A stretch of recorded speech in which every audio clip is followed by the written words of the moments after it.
আজকের ব্রেকফাস্টে ছিল উত্তাপাম। তো কিভাবে করলাম সেটাই তোমাদের একটু দেখাচ্ছি। প্রথমে একটা বোলের মধ্যে সুজি নিয়ে, কিছুটা টক দই নিয়ে আর লবণ নিয়ে একসঙ্গে সামান্য একটু জল দিয়ে ভালো করে মিক্স করে ওটাকে কিছুক্ষণের জন্য 10 থেকে 15 মিনিটের জন্য রেখে দেবো।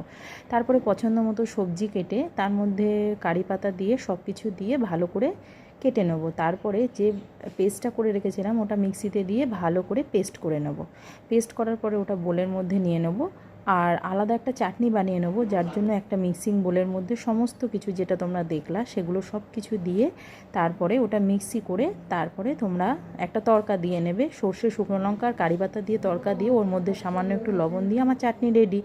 এবার উত্তাপামটা যেটা আমি পেস্টটা বানিয়ে রেখেছিলাম তার জন্য সাদা তেলও দিতে পারো, ঘিও দিতে পারো, যেটা খুশি। আমি ঘি দিয়েই করেছিলাম। তো কিছুটা ব্যাটার দিয়ে তার উপরে যে সবজিগুলো কেটে রেখেছিলাম, তো সেই সবজিগুলো সমস্ত কিছু ওর মধ্যে দিয়ে দিলাম। দিয়ে সামান্য একটু জিরের গুঁড়ো বা তোমরা ম্যাগি মশলাও দিতে পারো, যে কোনো কিছু দিয়ে। আর সামান্য একটু সাদা তেল দিয়েছিলাম, তোমাদের ভালো লাগলে দেবে, না হলে দেবে না। দিয়ে ভালো করে এপিট ওপিট উল্টো পাল্টা করে ভালো করে ভেজে নিয়ে সঙ্গে চাটনিটা দিয়ে পরিবেশন করলে দারুণ লাগবে। রেসিপিটা যদি করে থাকো তোমরা অবশ্যই জানিও কিন্তু কেমন লাগলো। টাটা।